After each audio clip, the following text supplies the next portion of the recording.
Most mornings, Anton and I sit in our kitchen and have a coffee or a cup of tea or a hot lemon or whatever it might be together before we start the day. And this morning, our conversation led me to scribble some kind of frantic notes in my phone around the topic for today's podcast. And I can't even recall now what it was that really kind of sparked the thought. So the behaviour, the belief, the attitude, whatever it was that was sitting underneath this little gem, or what it felt to me was a little gem that I then wanted to explore with you all. And the crux of what I noted was, how does this serve me? And essentially, it's an exploration of asking ourselves, checking in with ourselves on the scales or the balance of benefit versus detriment when we consider anything that we do, anything that we believe, anything that we think. How does this serve me? And it felt to me at 8:30 this morning that this was a really powerful question to ask myself. And I'll share some of the ways in which that reflection has been ongoing for me today. But also to ask ourselves, for you to ask yourself if that feels useful, if this resonates with you. So just to explore what it is that I mean here a little bit more. There comes a point where something that we do stops giving us the thing that we want from it and takes more away. Now, obviously, this doesn't apply to everything that we do, but if you just expand your thinking a little and see where that might be true for you in your own life, is there anything that you are sensing that you habitually or traditionally do, where it originally started as something that perhaps did serve you in some way, but now it's taking a bit more away? So a couple of examples that come to mind that feel very easy for me to notice. One would be around alcohol. So using alcohol to relax us, or using alcohol to give us a sense of confidence. And as we come up to Christmas, that is obviously something which is very, very present for an awful lot of people. You know, alcohol is something that we equate with that kind of party season, or with, you know, festivities, and we use it as a tool to connect with other people. So there are some, you know, very clear ways in which we sense that alcohol serves us. However, as we all know, it can also tip over into being something that takes away more than it gives us. Another example might be something as simple as washing our hands. So we wash our hands to make them clean, and obviously in the environment that we're in right now, over the last couple of years, that whole focus on you know, hand health and ensuring that we are you know, not transferring bacteria and viruses is really important. However, if we end up becoming so focused on washing our hands and on the need for them to be clean, it can become extremely counterproductive and result in obsessive compulsive disorders, etc. And my personal reflection is around food. So, as you may well already know, I love a piece of dark chocolate with a coffee or an uncoffee. And that serves me. But when it switches to several pieces of chocolate watching TV at night, I have a little question mark in my head as to how much that actually serves me. And I think this kind of might be coming to one of the reasons why this whole sort of part of our conversation this morning really sparked a thought for me, because I've become quite mindful of the fact that during the move, I think, as we moved to this new house over the last few weeks, I think my willingness to consume chocolate might have increased slightly, and I'm also noticing that could be a little bit of a stress response. So I'm aware that there's a slight imbalance there compared to how it was before. Now, both of those things might be okay. It's okay for me to have a piece of chocolate when I drink my coffee, and it's okay to have a few pieces of chocolate watching TV at night. And that's, there's no judgment there. However, the curiosity can come in here and explore what benefit or detriment I might be experiencing from those two behaviours, just to do that check-in with myself on how does this serve me. And I think the sort of next part of the thought is, when we see that the scales have tipped or are tipping away from the benefit, then it may be time to address the balance. And as always, with everything that I share here on the podcast, this is about no judgment. Because the minute we start bringing judgment into something like this, the minute we start criticizing ourselves or replaying perhaps some of that old language that we might be used to saying to ourselves, oh God, there you go again, you can never stick to anything, this is just like you to be excessive, whatever that language might be, that critical language from that inner critic, just be really mindful of that. And if you hear that popping up as I'm talking and as we're going through this topic today, then just turn to her or him or they and just very kindly, very sweetly, and very clearly say, it's okay. We're just exploring this now, and you don't need to be so riled up about it. We're just having a little look at what's going on. So when we see that these scales have tipped, perhaps away from the benefit, and we notice that it might be time to address the balance,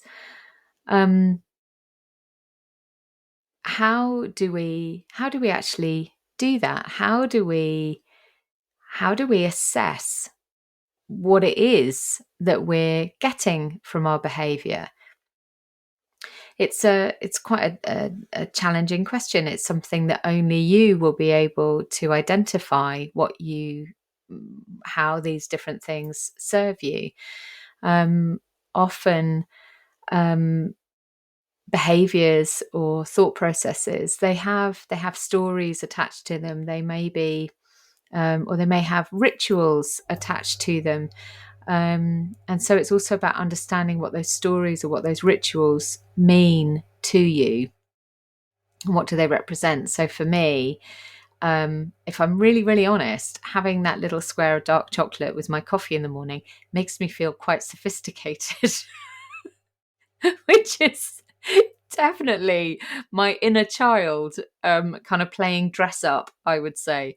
So there is definitely something there. And then the part of me that wants to have, a few pieces of chocolate while watching the telly is my inner adolescent saying, I'll do what I like. So, sort of understanding kind of like which part of us is activated as well can be really useful here.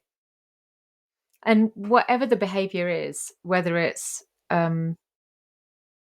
something that has, perhaps an addictive element to it. So alcohol, shopping, gambling, drugs.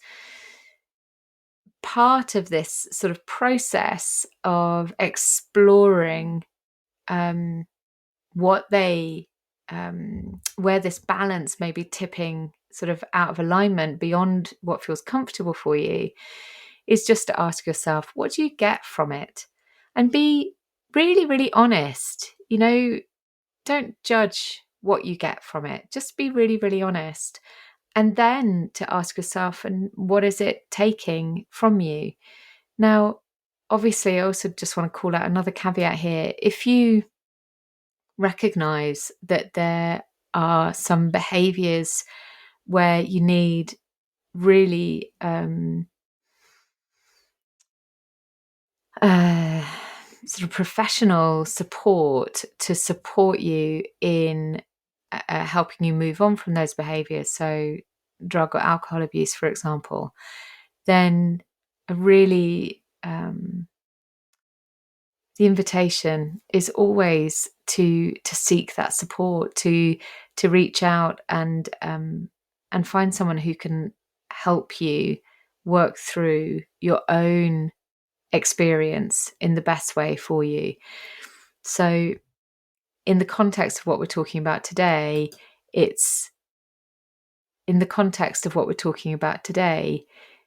this is really about those behaviours where you have a strong sense that you have that control in place, that you can redress the balance without that additional external support. Or perhaps what you need is the support of somebody like me, of a coach, to help you unpick or disentangle what are some of the stories that are attached to the behaviour that will then help you redress that balance. So one way of looking at this could be almost like a cost-benefit analysis. So in business, my background is, in sort of decades in a corporate environment. In that world that I used to inhabit, if you saw something was costing more than the ROI, the return on investment, you'd change tack. You'd stop, you'd assess, and you'd see what needed to be different to give you the outcome that you wanted. Because if you didn't stop, if you didn't change tack, ultimately you'd go out of business. And there is I think it's quite an interesting metaphor there, that for ourselves, there comes a point where perhaps you can see that the behavior is taking more than it's giving. And then that balance of power shifts. So the behavior stops being a choice and perhaps becomes a compulsion. So this is always about checking in on where the scales.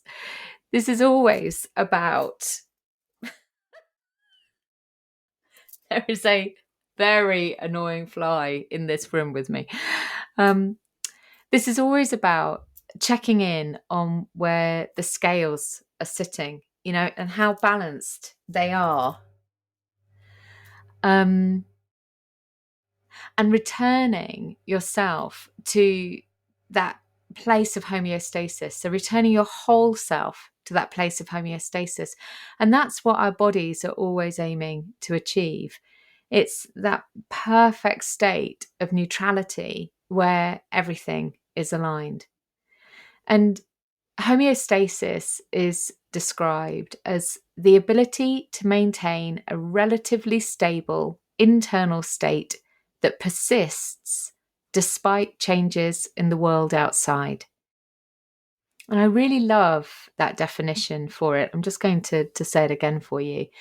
It's the ability to maintain a relatively stable internal state that persists despite changes in the world outside.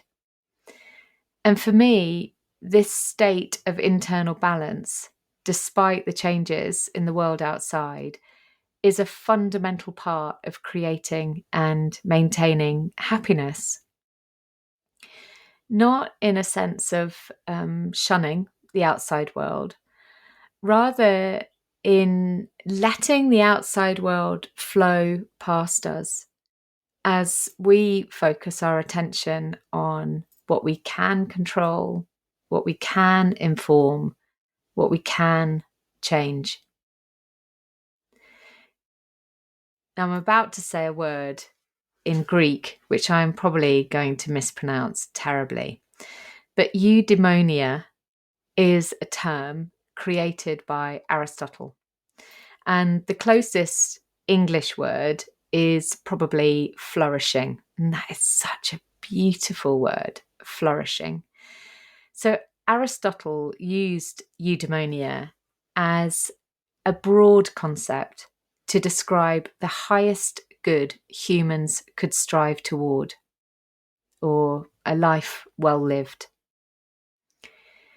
Now, in psychological terms, there are two key sources of happiness.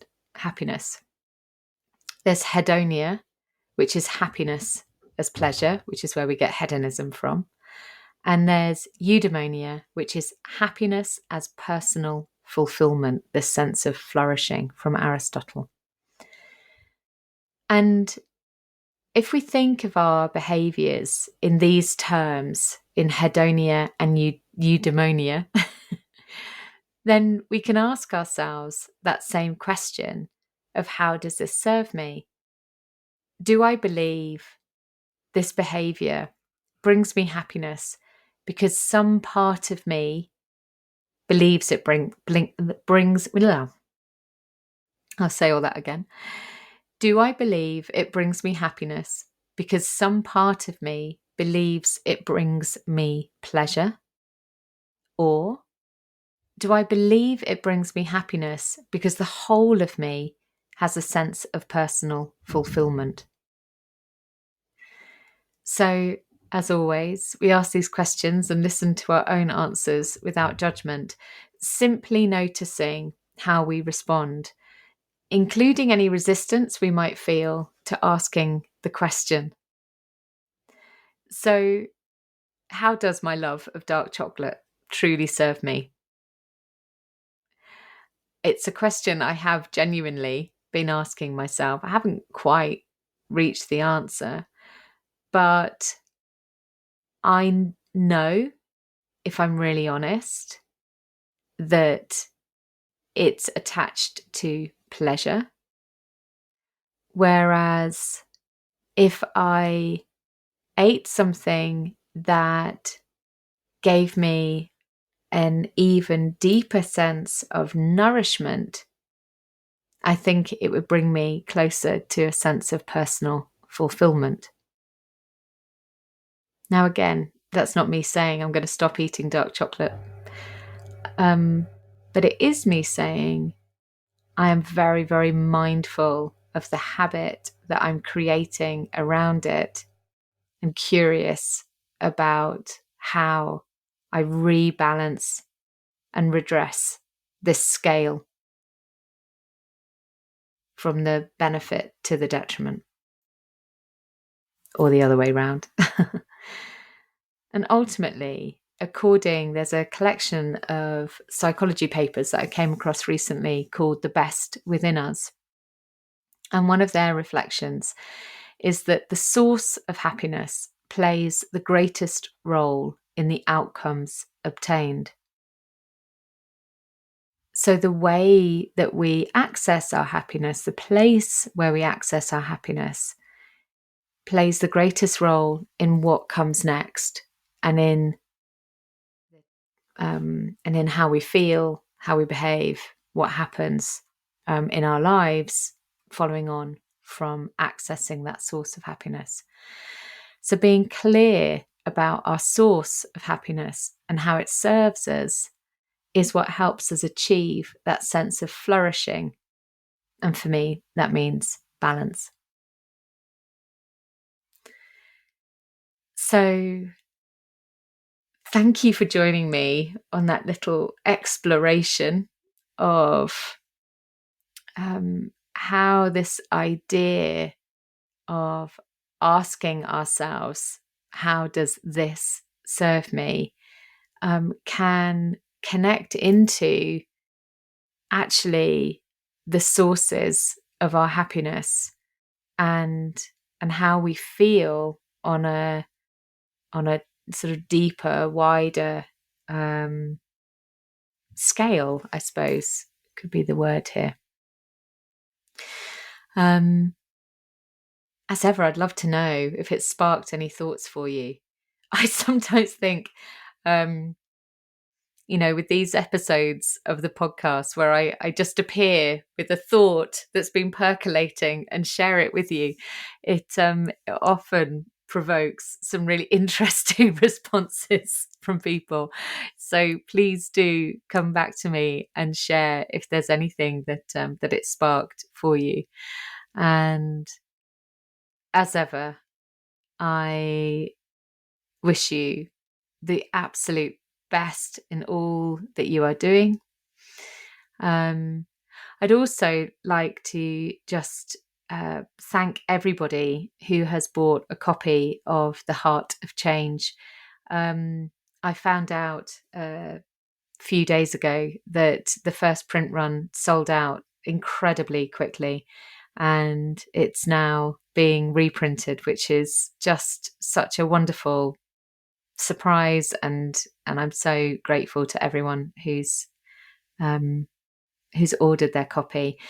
If you'd like to see more about what the Heart of Change can do for you, then please go to shookbop.com. That's SHOOKBOP.com, and just search Henny Flynn, and you'll see The Heart of Change, and also my first book, My Darling Girl, which has also sold out multiple print runs, which is just the most glorious joy and surprise and humbling.